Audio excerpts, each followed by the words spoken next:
All right. Hello, everyone. My name is Bryce, DJ Bryce from It's a Bee Thing, here at the radio station with my friend. This is DJ Ein from Aboard the Bebop. Yeah. And this is episode 2 of Cultists. I know everybody's been waiting patiently for us to get back on the airwaves, okay? But we're booked and busy.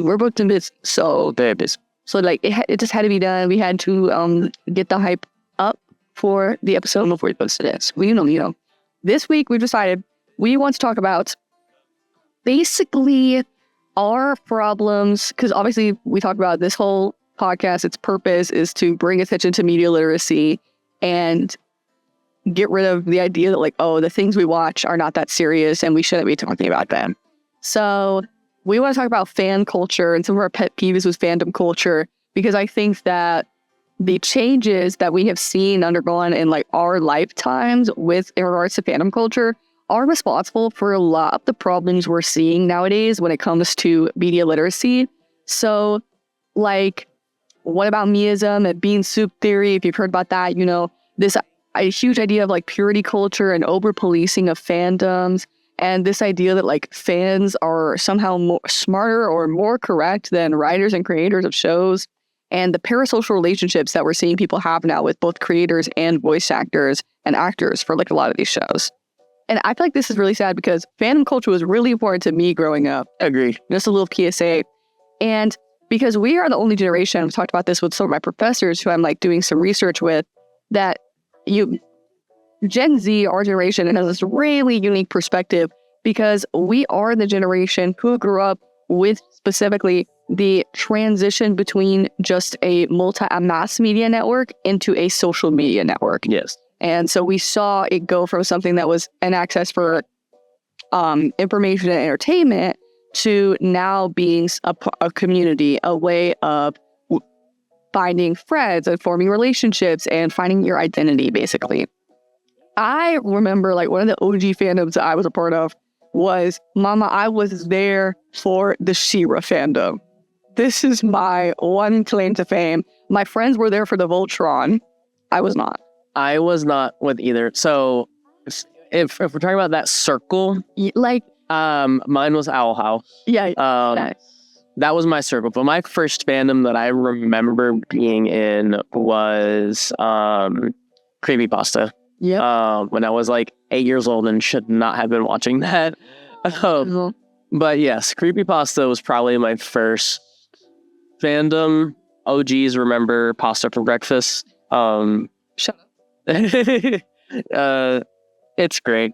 That was also it's not great, but it's great. That was also like the Dan and Phil era and Zoe Graceffa era. Or what's Ed's World? Yes. Oh yeah. And so that all of that was like huge as well. Maybe just amongst like more counterculture tween and teen communities. I'm not sure, but for me, it felt like all of my friends were in one of those fandoms growing up. Obviously, music too. We see this happen with music fandoms. Yeah, I feel like I think back in our day, like I was definitely MCR and 21 Pilots. Oh yeah. Or 21 Pilots especially. Fall Out Boy, Panic at the Disco. It was crazy. Kids these days don't really see that anymore. It's not the same. Certainly not. I feel like Gorillaz is the only one that's maintained that. Mm-hmm. But that's just because Gorillaz, they do their stuff. Like yes. Again, because their characters choose them. Yeah, it's like they have a whole story with their thing. I'm not up to date with their new album. And that's okay. We'll get there. But I'm past my Gorillaz phase. That's how I feel sometimes. Past my prime on some of these things. But now I think it gives a new perspective to talk about. Yeah. Even though I know, listen, the kids are obsessed. My kids I work with at camp have already told me that they want to watch Euphoria and they want to watch all these shows. And I said, we talked about that on our last episode and how that's such an odd thing. That's a crazy thing to say. Yes, let's do the bean soup theory and then we'll go meism first. Yeah. If y'all don't know what this is, that is basically this phenomenon online and in these spaces. Bean soup theory is, hey guys, here's my recipe for my grandma's bean soup. And in the comments, you see somebody saying, well, what if I don't like beans? Oh, but I want bean soup with no beans. Like, wait, why does it have to have beans though? Why does the bean soup have to have beans? Because I don't like beans. Or the oh, you like pancakes, so you must hate waffles then? Oh, wow. Exactly. And that's what about meism of like centering yourself in somebody else's videos, or when they're talking about something that they personally like or enjoy, or when you're watching a show. And it's so annoying. Yes. Fandoms are terrible with that sort of, like, I don't even know what to call it. Like, centrism? Yeah, I think it's a connection to what we were talking about earlier. The whole, like, just when someone says, oh, hey, I like bean soup. I like waffles. It's so much easier instead of being like, that's really cool that you like that, and supporting this person who you don't know who has a different opinion. It's so much easier to be like, oh, well, you must hate waffles. Oh, well, I don't like beans, so you're coming against me. It's so much easier to antagonize someone. Yeah. And even, and we can, like, online, culturally, we find hate and, like, dogging on people really fun. I mean, I'll admit, I'm a proponent of that phenomenon. You remember the fairy comments? Do we go with? Are you talking about like the my mom was a fairy thing? Yes, I know. Where they're like really snarky, almost compliments, but then they were actually like kind of backhanded. Yeah, I now I don't leave comments like that, but I do. You see it. I guffaw whenever I see them. I feel like that was the beginning of this duel that we are now fighting and fan culture on social media. Yeah, was those fairy comments on us, because we made it really casual and easy to hate. We saw that with Luca came out that summer. And I saw a lot of this lack of media literacy with respect to that movie, which we talked about last, was then like refusal to accept themes and allegories with the fear allegory in that movie. But we see this often, we see this often in the music video was ship. Yes. Shippers are okay. Nothing gets shipped. Hey, that's one of the most fun parts about being a fan. So, I don't think I told you this. I have a hard time with ship. I don't see ships very well, unless it's like the quote unquote canon. I agree. I don't think. No, there are a handful that I've been like, yeah, they're totally, yeah. I'm not against it. Like, there's definitely been a handful of phenomenons where I'm like, dude, they would make such a good, or whatever. But like, I just have mine are so basic is what it is. Like, I have a hard time seeing like My Hero. My Hero, it's stretch for a lot of them. Like, sometimes it's like you're shipping characters who interact once. Yes, sometimes they don't interact at all. And I'm like... But then we have people giving death threats if you don't like their faves, or doxing people. The doxing is crazy. Where you're like, you don't ship what? That dude Todoroki. You don't ship baby X1 baby bunny bunny doll, you're out one. I'm doxing. It's crazy how far we just jump to the immediate extreme with stuff like just disagreeing with. Yeah. Like, the creator of Mystical Circus, we were talking about this earlier, that said use words, which is a new very popular show that has exploded in the last couple of years. Are you going to see the new episode in theaters? I'm going to try, because I'll be at camp. Oh.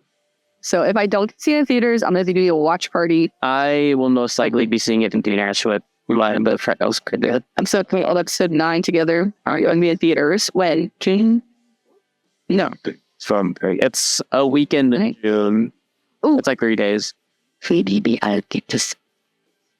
But yes, Digital Circus. Digital Circus.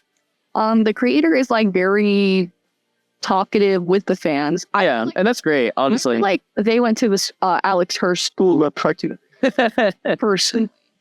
That was my first thing, because I'm convinced there are fake leaks out there. I'm convinced we're seeding the communities, but they are very talkative. They'll respond to fans' question, and that's the thing they were talking about, is getting doxed. Yeah. If people don't like something that you do, and that's decent. Yeah, I agree. I don't know if you've seen the thing with like the main characters, where Gooseworks was on. I think she's mostly on Twitter. Mm-hmm. I don't know, but someone asked like, why aren't like Engel and Zubel and Kinger not getting as much merch as like Pompey and Jack? Mm-hmm.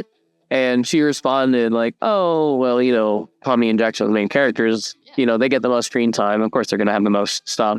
And people were outraged. They're like, but like, they're not the main character. Like, they're disagreeing with the creator as to who the main characters are. And it's like, even if they weren't the main characters, like, they have the most, like, they have the most screen time. Like, their arcs dictate the events of the show. Exactly.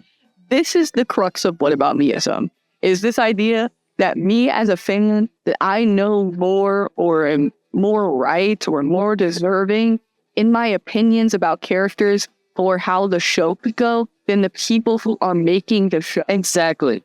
And that's not true. And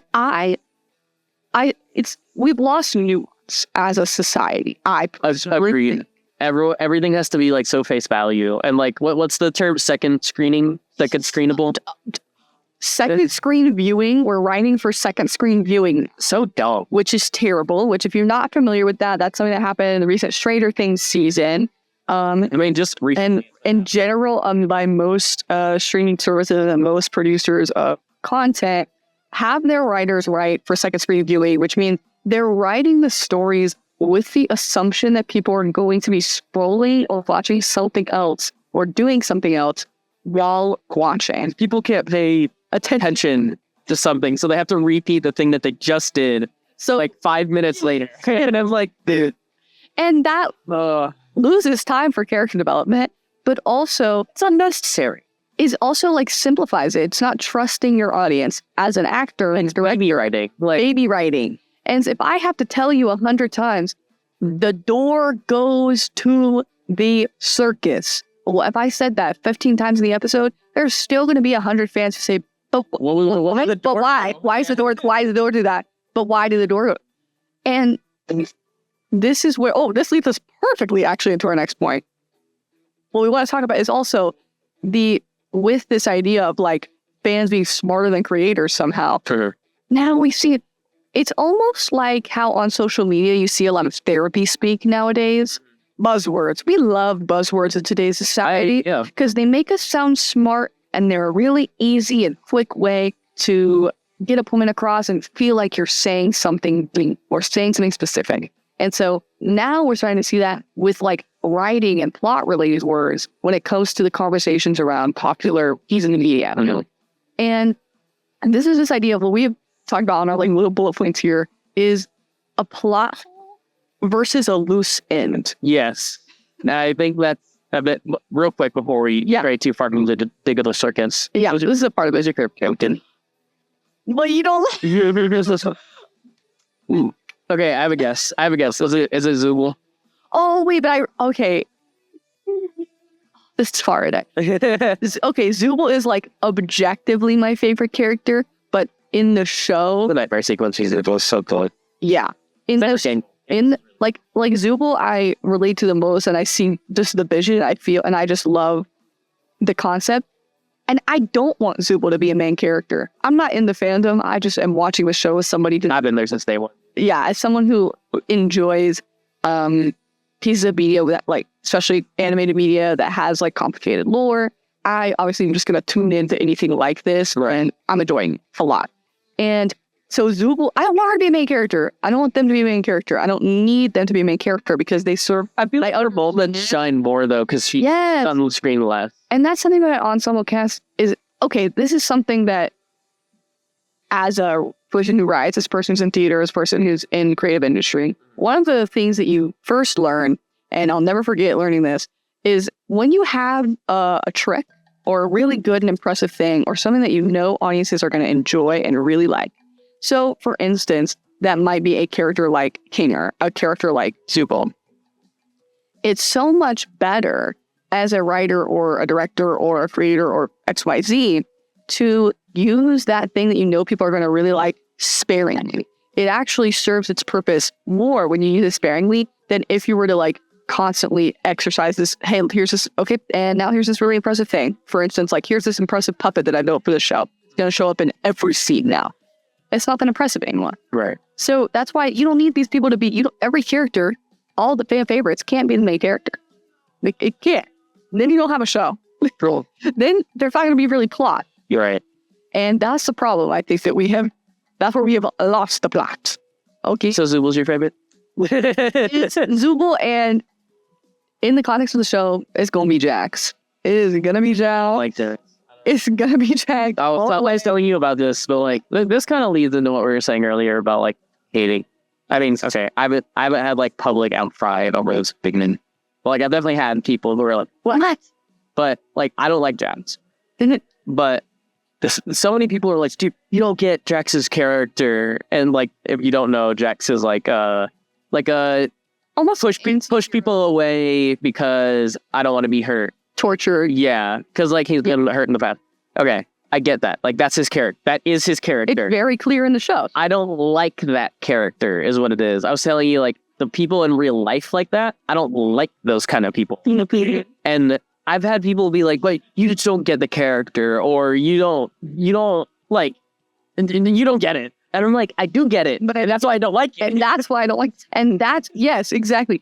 That's literally exactly what we're talking about. Just the fact that, and it's deniability that like you're not. Oh, you must not understand exactly if you don't feel the same way that I feel. Instead of saying, why do you feel that way? And exactly. We talked about it earlier. We talked about because I like that character.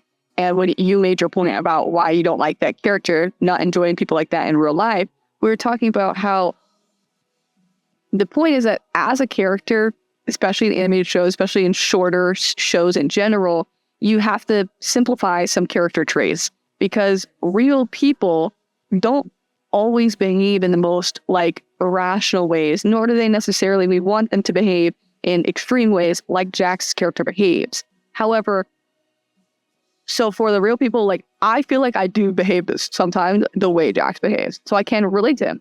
However, I don't think, oh, you just don't understand him. I think he is a representation of the extreme of the worst traits that people who have those traits carry. That makes sense. Right. And the people who take it to the extreme, who make it everybody else's problem, like Jax does in the show, they are the problem. So of course you're going to be annoyed by a character who does not behave in the most rational way. Similarly, I've seen a lot of discourse online when characters, this is the same thing of fans believing maybe that they are more valid than a writer. Okay. When a character behaves in a way that is not necessarily rational, you see a lot of people calling it bad writing, lazy writing.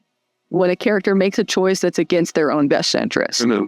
To that I say, how many times do you as a human being make a choice that is against your own best interest? I would say probably every day.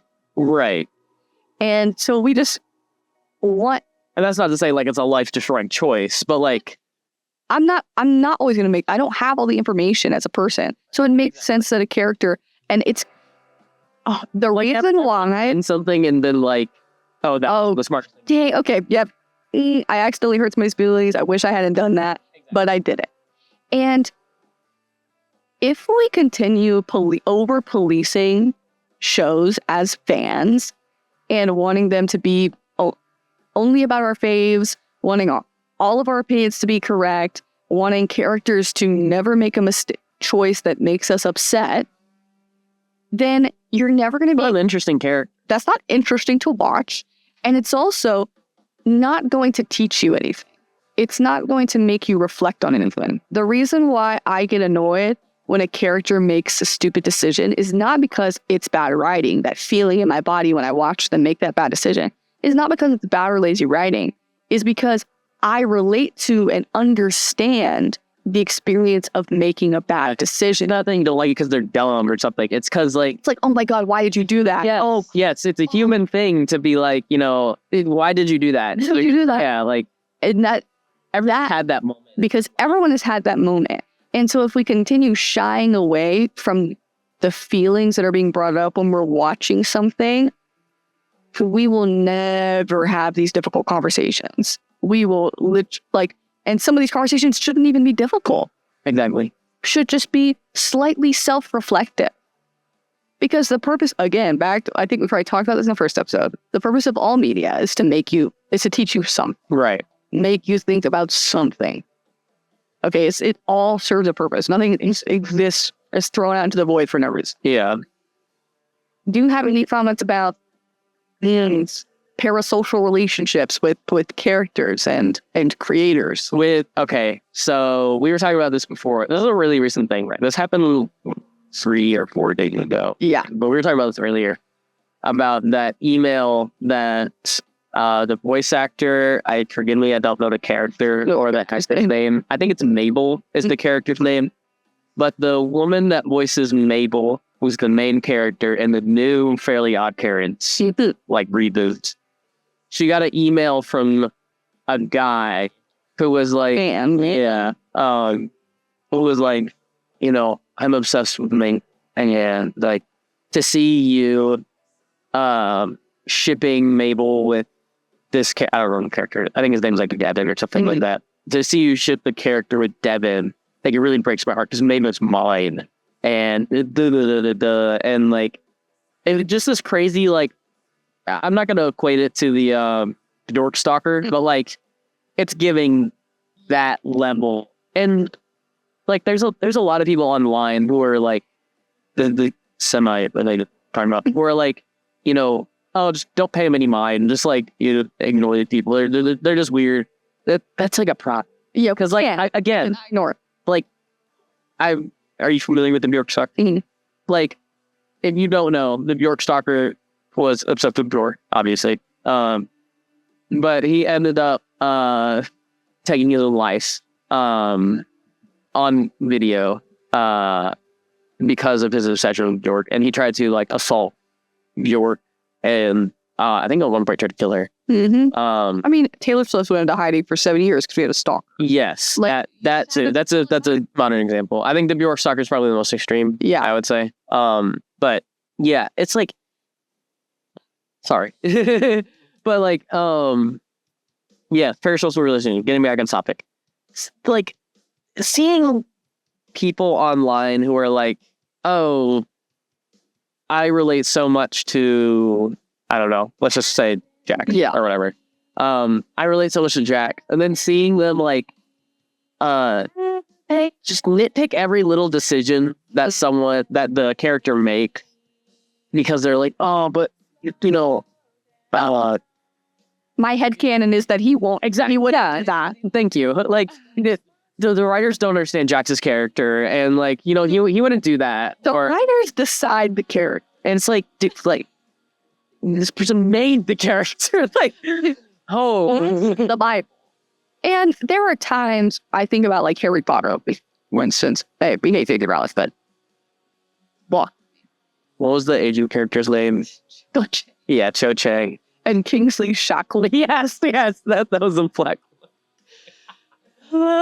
Kingsley is already not very good. Nothing about that is good. Okay, but you have the Marauders, right? Yes. Who in the books do not have much information about them. In the movies do not have much information about them. To the point where fandom and fanon has become so strong amongst like fanon is so funny, isn't it? 1 billion people. It feels like I think every person I know who like enjoys Harry Potter, they knows the Marauders fanon, and like that is considered canon now. That is entered into this like cultural lingo that we have, this shared lexicon basically of a fandom. And so that does happen and can be like pretty positive. Mm-hmm. How it can expand a story. Yes. Can.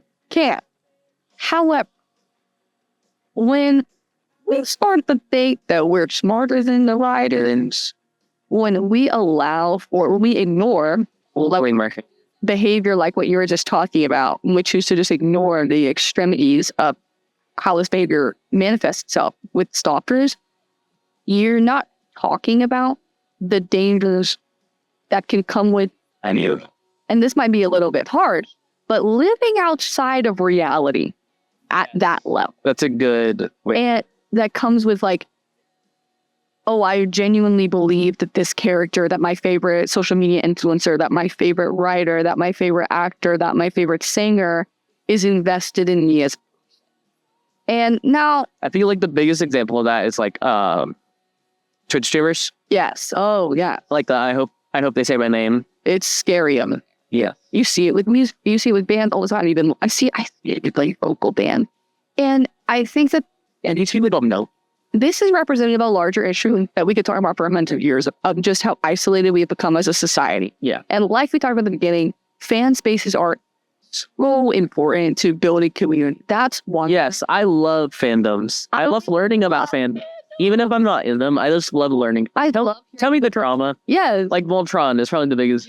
I never watched Voltron, but I know all of it, and I'm like, this is crazy. Because it's really beautiful to hear about something people care about. Yeah, and that's so that we care about things. I think we said this in the last episode. No, we said it during our Valentine's Day. So yeah, care about things. Care about things. Stop being nonchalant. However, analyze the things you care about. That too. Recognize the flaws. Part of caring about things and caring about the media that you're investing in, how to do that correctly is how to correctly use media literacy, which is having dialogue with people who have different opinions than you. Not saying you just don't understand. Not insulting people for liking something. Not this mob mentality of hating on things that people happen in our favorite shows. For instance, I'll pull out the ending of Stranger Things.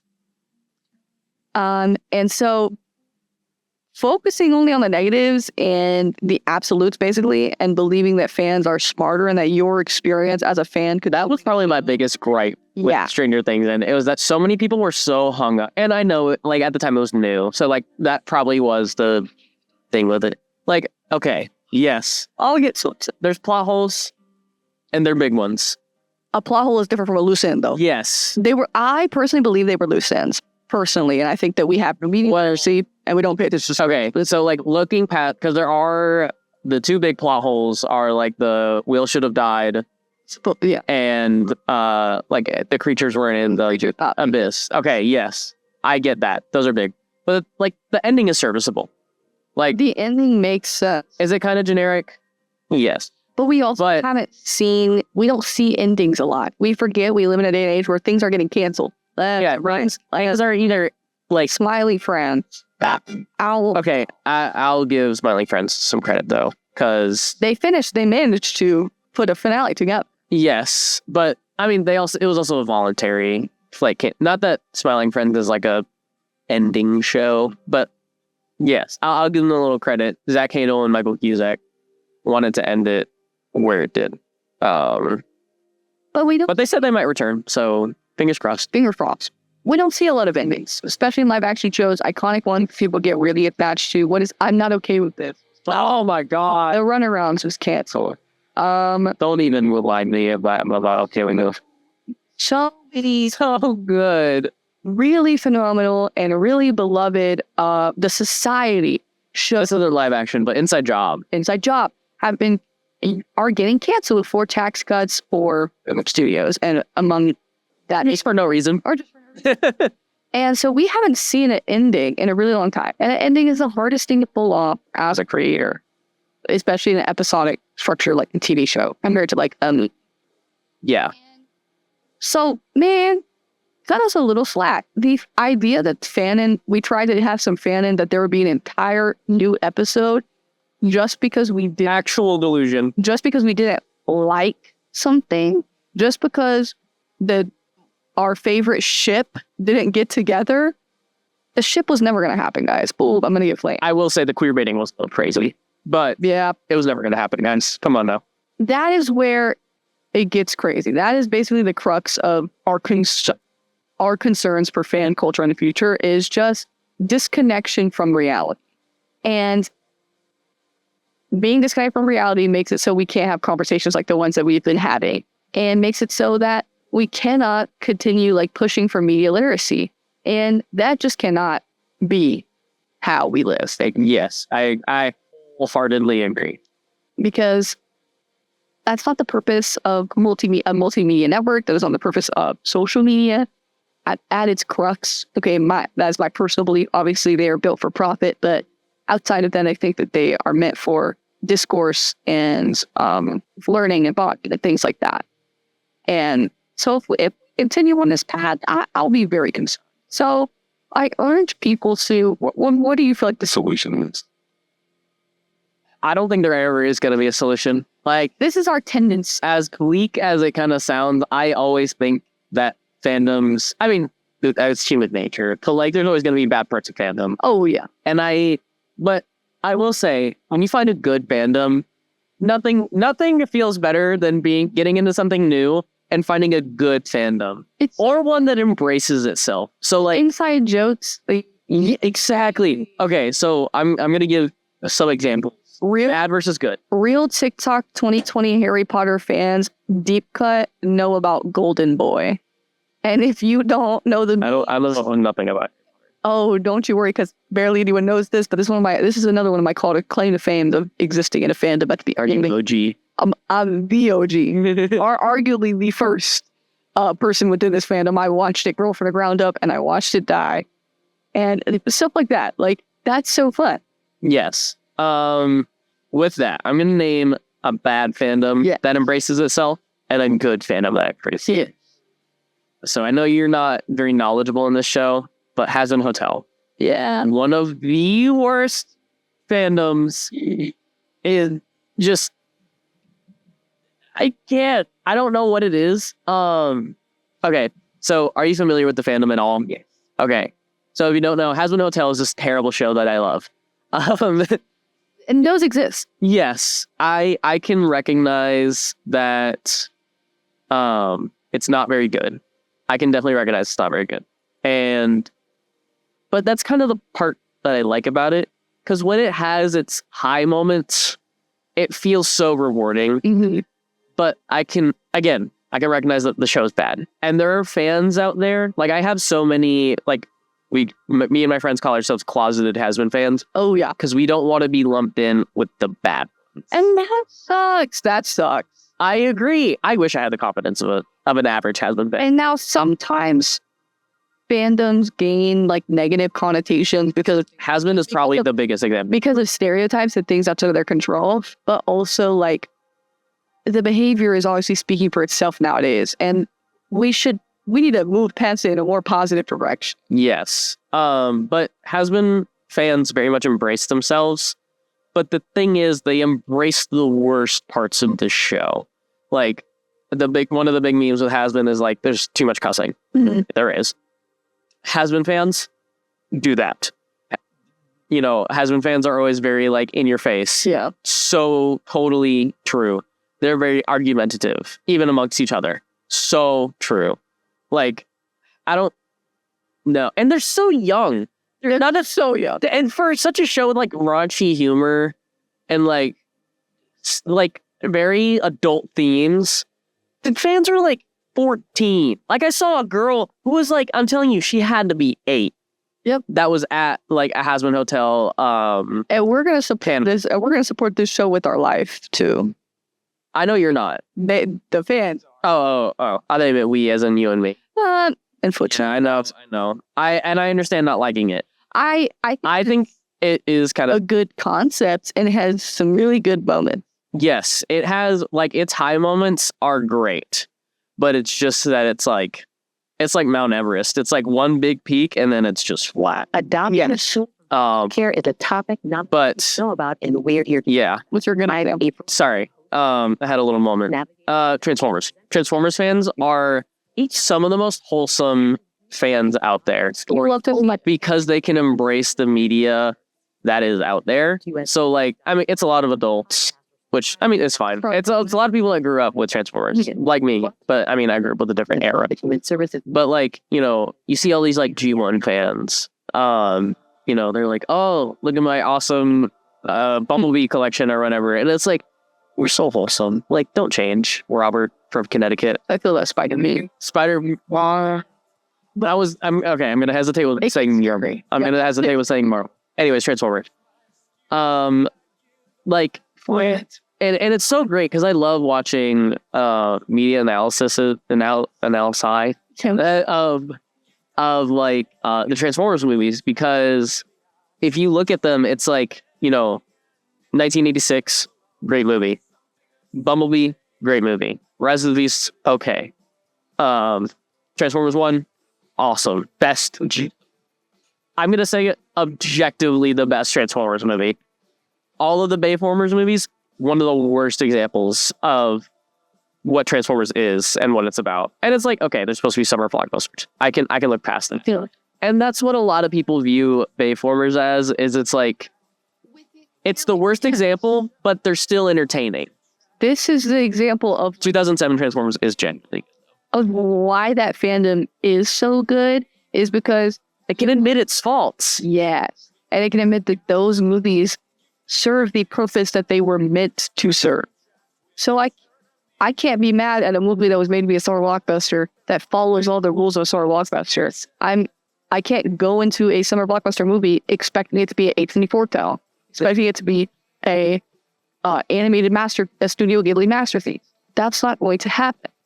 And I think that that's why we're like simultaneously devaluing the things that we watch and also expecting all of them to check every single box at every single moment in time without recognizing that they serve different purposes, all of which are purposes that are needed and necessary.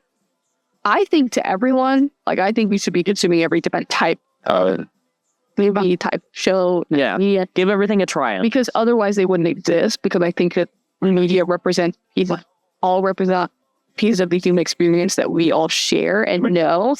And that's what they're meant to reflect. So we should be consuming them. We should be thinking about the things that they're presenting. Maybe not maybe you just want to watch dramas, maybe you just want to watch comedies. That's also, and that's fine. Yeah. But you know what they are. You know you want a comedy, you can get a comedy, right? That's where it gets crazy. So I think the solution is that what the Transformers fandom is doing, of like embracing yourself, like embracing, like being realistic. Yeah. And I will say about what you're walking into, what you're watching, what you're consuming, what you are demanding from a show. That's not to say that we shouldn't be holding creators and holding studios especially to a high standard for the media that they're producing, but we also shouldn't be holding them to an estimate. Correct. I will also say, I think at least Hasbin and Transformers specifically, obviously this applies to other bands. I think the reason Hasbin is so bad and Transformers so good is because Hasbin fans are a lot younger. And that average normal as well. Yes, than Transformers fans. Like Transformers fans, I'd say it's a pretty wide range, actually. I think so. But I would say like most you see are usually like 20 to 40-year-olds, men. It has been, that's going to be the... Has been, it's... 7th grade. Yeah, exactly. It is 7th grade. Arguably, it's arguably this generation Big Mouth. Let me be honest. Okay, I'll give an ounce of credit to Big Mouth. I give Big Mouth credit. I think the humor it's okay. It's not 100% my thing. Unfortunately, I will never turn it again because I'm 22 years old. However, it meant a lot to me at 12 growing up, yeah. Like the humor is not super my thing. There's a couple moments that definitely did make me laugh. But I'll give them some credit. There are some like, I'll say, so I'm not gonna give that much credit. Conversation. Yeah, it brings stuff up, I guess is the best way to. Which is what we used to listen. And bringing it into the limelight. Yeah, the limelight and the just like common spotlight. What am I trying to say? Common ground. Yeah, like common ground so that people can discuss them. So people can talk about them. I was going to say one more thing, and that is that I think that the crux of it also is with that vein of like respecting media for what it is, wanting it to an imaginary stance, also respecting its fans for what they are. And that means allowing people to have independent opinions and discuss them. Yes. And I think more people should talk about what they like about things and should not talk about arbitrary things they don't like or hate on someone for saying that they like something. Right. Now, that's the entire point of media literacy, is doing what we did. There are things that we do not like about fan bases. There are things that we really do not like about TV shows like Hat and Hotel and things like that.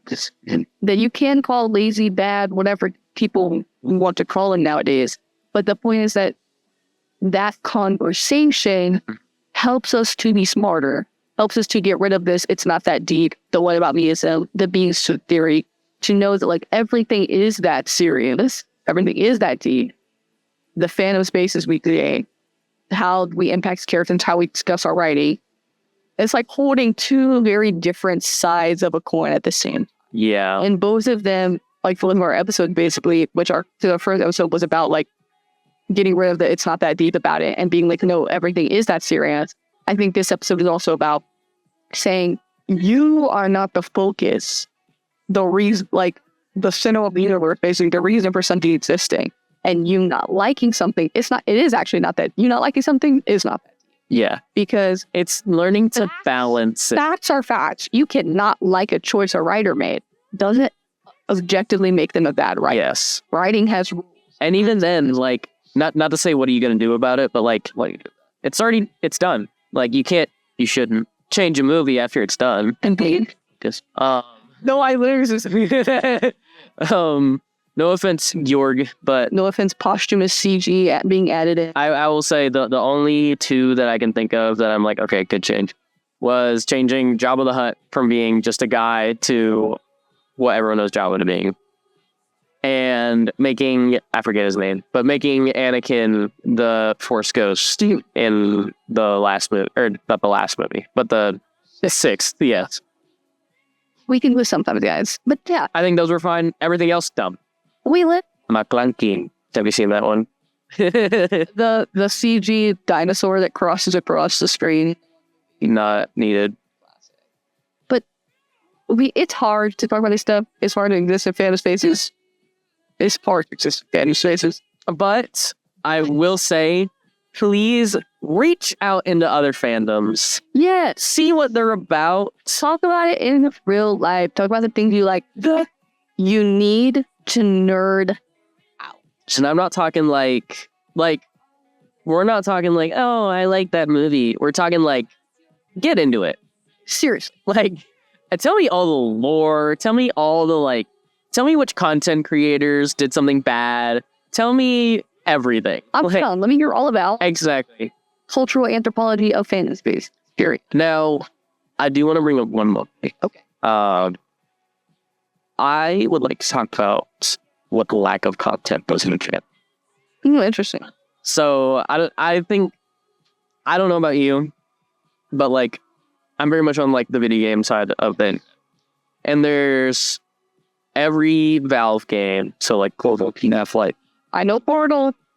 The people that made that, they also own Steam, but they did just recently make a game called Deadlock, and a lot of people like it. But Half-Life is probably one of the most what's the word? Like long-lasting like fandoms for something that hasn't had an actual game. Like Half-Life 2 came out in like 2008.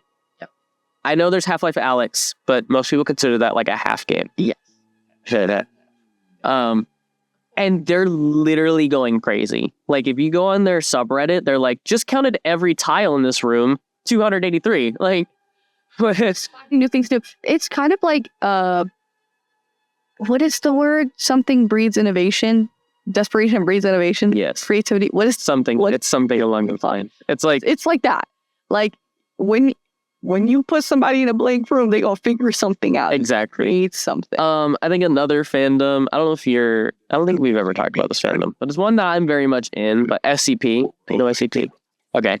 It's this internet project, I think is the best way to put it, where people will submit an SCP. And narratively, the SCP Foundation, they collect the beauty of the anomalous objects and things from the world to protect the public. Like their whole motto is secure, contained, protect by humans and can be treated. Nothing. There's been nothing. Because so it's a completely... The fandom makes the content. Yeah.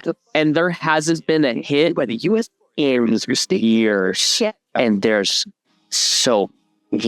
Like, give me a content creator that did something. Like, I don't care if it's bad or good at this point. Like, I'm very much against, like, what's the saying that, like, all media is good, or all publicity is good publicity. I don't believe in that.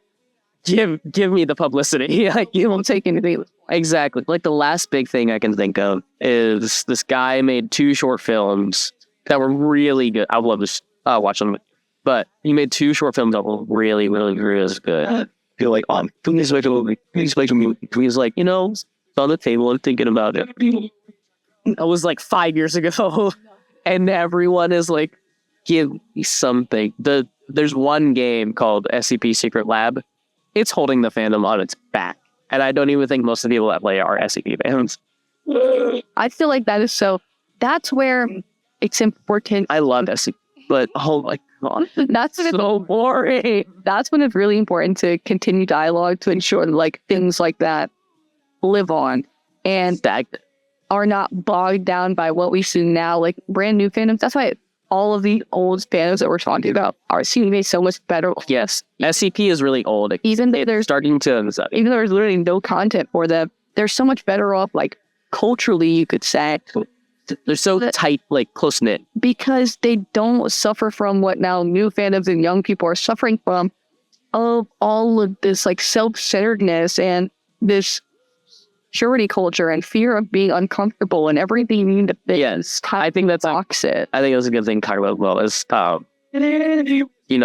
not stepping out of your comfort zone. It's crazy. Like that's what a lot of stories are.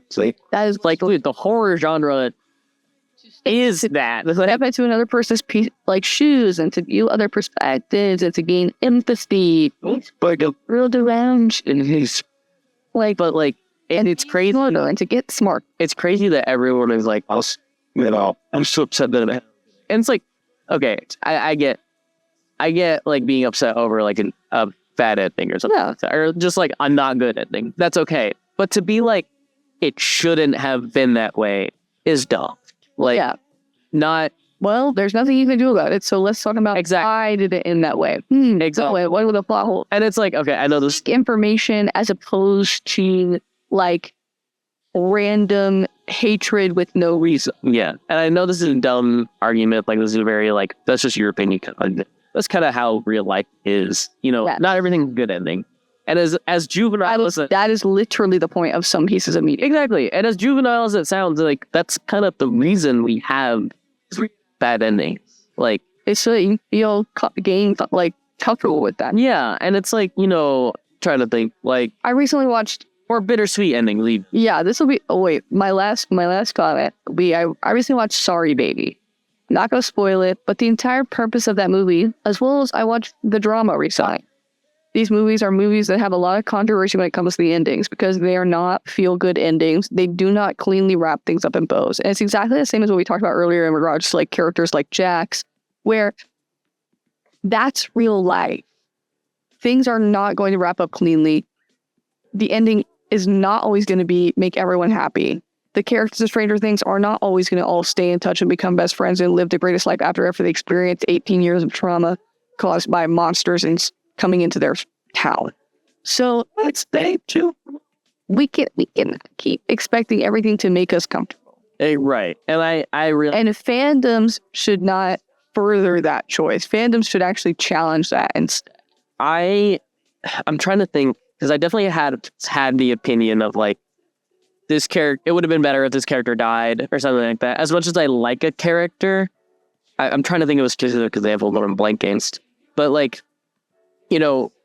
Not to say I would have liked it more if they died, but it would have meant more and added another layer to a character if they died. Or not even died, just like did something. But there are times you can hold a varying opinion like that and use it to then interact in discourse with other fans or interact in discourse related to the piece of media. Mm-hmm. And that serves to make that serves to make you and the fandom like smarter and stronger in regards to discussing that piece of media as opposed to just being like, I hate it and nothing else. Yes, that's it's dumb to be like, I don't like it because it didn't make me happy. It's like, but not everything. Yeah, did you like the rest of the movie? Okay, good. Like, did you one thing about it? Did you